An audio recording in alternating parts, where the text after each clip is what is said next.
नमस्कार दर्शक बंधु आपण समस्त को मो चैनल को पुन थे स्वागत करुच्ची। चंद्र ग्रहण 7 सेप्टेम्बर रविवार दिन पड़ुअछि एवं सही दिन पूर्णिमा पड़ुअछि। सूर्य पराग अर्थात सूर्य पराग चंद्र को हकी थाए। सही दिन पूर्णिमा मध्य पड़ुअछि भाद्रव पूर्णिमा जहाको भागवत जन्म बोली कह जाए, इंद्र उत्सव बोली कह जाए। सही पूर्णिमा सही दिन ठारू पितृंर श्राद्ध मध्य आरंभ होता है एवं आपण माने सही भाद्रव पूर्णिमा जो दिन 7 सेप्टेम्बर रविवार दिन पड़ुछि सही दिन चंद्र ग्रहण पड़ुअछि। केउ समय रे आपण माने पूजा पाठ करिवे एवं नीति करिवे, केउ समय रे हांडी छाड़ा करा जीवो, केउ समय रु आपण केउ समय पर्यंत चंद्र ग्रहण लागू अछि। चंद्र ग्रहण समय रे केउ केउ उपार्य आपण माने करिवे नाही। चंद्र ग्रहण समय रे खाद्य ग्रहण करिवे किंबा नाही, एई बालुत किंबा वृद्ध किपरि रहिबे एही संपर्क आज पुण्य रूप से आपण मानकु आमे एई भिडियोटी को लेके आसीची। भिडियो रे शेष पर्यंत मो सहित जड़ित रुहंतु एवं चंद्र ग्रहण संपूर्ण विवरणी आपण माने निश्चित जानंतु। चंद्र ग्रहण शरीर को आपण केउ कार्य करिबा द्वारा आपणक शरीर रे सुस्थ रहिबा एवं पाप लागिबा नाही। एही चंद्र ग्रहण समय रे केउ कार्य करिबा द्वारा देवता माने खुशी हुअंती। आपण माने भल भल जानी रखंतु जे मीडिया रे कहबा मुताबक आपण माने ए कामटा को निश्चित करंतु। प्रथम कथा हला भागवत जन्म सही दिन पड़ुअछि। तो जो माने चाहुचंती भागवत पूजा करबा को चाहुचंती भागवत बहिटी निश्चित नै आसंतु एवं सकाळ 12:30 पूर्व आपर देव नीति श्राद्ध अर्पण करंतु। सबु आरंभ करी शेष कर देबे। खाद्य ग्रहण एवं एही समय रे आपण माने 12:30 पूर्व देवनीति करि परिबे एवं आपण पितृंग पाई मध्य अर्पण करि परिबे। 12टा पूर्व सबु सारी दबा कथा, सबु काम जल्दी कर दंतु एवं एहा तो थिला पूजा पाठ देवनीति।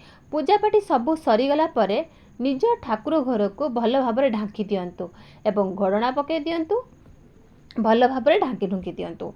तो एवं एबे आसंतु जानिबा चंद्र ग्रहण केउ समय रे आरंभ होउची, केउ समय रे हांडी छाड़ा आपण माने करिवे।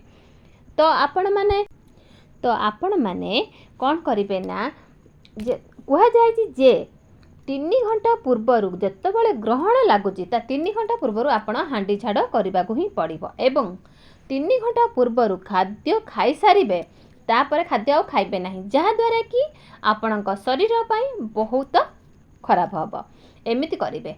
चलंतु समय जानी रखिबा। तो राति 9:57 7 सेप्टेम्बर रविवार से समय रे ग्रहणर स्पर्श आरंभ हबो, अर्थात ग्रहण आरंभ हबो।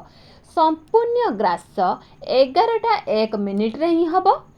पुणी मुख्यतः कहबार हबो राति 1:32 समय रे मुख्य प्राप्त हेबो। दिन 12:30 किंबा 12:57 पूर्व देवनीति खाद्य ग्रहण बा आपणकर जहाँ भी ग्रहण करंतु ताकू सारी दियंतु, तापरे आहु करिवे नाही। जेहेतु राति 1:28 रे ग्रहण छाड़ुची सेही समय स्थान गुड़िक को करि परिबे नाही। ब्रह्म मुहूर्त अर्थात आपण 8 शनिवार दिन ब्रह्म मुहूर्त आपण माने मुंड धोई स्नान करिवे एवं ब्राह्मण माने निजर पैता को बदलवा को ही पड़िबो। छोट छुआ को स्नान कार्य मध्य समस्ते करिवे। जेहेतु चंद्र ग्रहण पड़ुची आपण माने मुठाए चाउल प्रत्येक सदस्य निजे गोटाए मुठाए लेखा चाउल गोटे पॉलिथिन रे बांधी देबे। एकु नै कि ब्राह्मण हो किंबा मंदिर रे हो देई देबे। एहा द्वारा काण होई थाए ना तो आपणकर पाप नष्ट हो जाय थाए एवं ग्रहण समय जो जो आम हृदय स्पर्श थाए सही समय नष्ट हो जाय थाए एवं आशीर्वाद मिली थाए चंद्र ग्रहण। एवं दर्शक बंधु आपण माने एही समय रे जो सकाळ समय रे देवनीति करिवे तो यार काम करिवे। तो जेहेतु पितृपक्ष भी चलुची सही हिसाब रे आपण पितृंकर पार्वण श्राद्ध पड़ुचंती सेमानक हिसाब मुताबक समय मुताबक निज निजर समय को धार्य करिवे। एवं दर्शक बंधु एही समय रे आमे को काम करिबा उचित एवं ସେଇ ଯେଉଁ ଦିନ ଆପଣମାନେ ମାନେ ଧର ଦାନ ଦେବେ, ପୂଜ ଦେବନୀତି କରିବେ, ଦେବସ୍ନାନ କରିବେ, ଏହାଦ୍ୱାରା ହିଁ ଆପଣମାନଙ୍କର ବହୁତ ସ୍ପର୍ଶ ଚାଲିଯାଇଥାଏ। ଆପଣମାନେ କେଉଁ କାମ କରିବେ ନାହିଁ। ଯେତେବେଳେ 9:57 ଯେତେବେଳେ ଗ୍ରହଣ ଲାଗୁଛି, ତା ମୁଖ୍ୟ 3 ଘଣ୍ଟା ପୂର୍ବରୁ ଆପଣମାନେ ଯଦି ବୟସ୍କ ବୁଢ଼ା ଅଛନ୍ତି କିମ୍ବା ବୟସ ବ୍ୟକ୍ତି ଥିବେ କିମ୍ବା ଛୋଟ ଛୁଆ ଥିବେ ଏବଂ ଗର୍ଭବତୀ ମହିଳା ଅଛି, ସେହି ସମୟରେ ହିଁ ତାଙ୍କୁ ଖାଦ୍ୟ ଦେବେ। ଯେତେବେଳେ ଗୟଣ ସ୍ପର୍ଶ ହେଉଛି ସେ ସମୟରେ ଆଉ ଖାଦ୍ୟ ତାକୁ ଦେବେ ନାହିଁ, କିମ୍ବା ଜୁସ୍ ବି ହେଇପାରିବେ, କିନ୍ତୁ ଖାଦ୍ୟ ଆଉ ତାଙ୍କୁ ଦେବେ ନାହିଁ।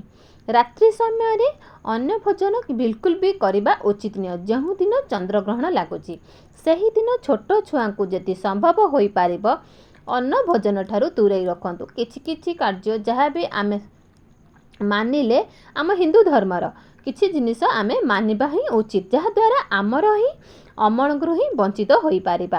ଏହି ସମୟରେ ଆପଣମାନେ ନିଜ ଘରେ ଯଦି କ୍ଷୀର ଏସବୁ ରଖୁଛନ୍ତି, ସେଥିରେ ତୁଳସୀ ପତ୍ର କିମ୍ବା କୁଶ ପକାଇଦେବେ ଏବଂ କୁଶ ରଖିଦିଅନ୍ତୁ। ଦେଖିବେ ଆପଣଙ୍କର ଯେତେବେଳେ ପୁରା ଗ୍ରହଣ ସମୟରେ ସ୍ନାନ କରିବେ, ସେତେବେଳେ ଦେଖିବ ଆପଣଙ୍କର ଭଲ ହେବ। ରହିଲି ଦର୍ଶକ ବନ୍ଧୁ, ଜୟ ଜଗନ୍ନାଥ।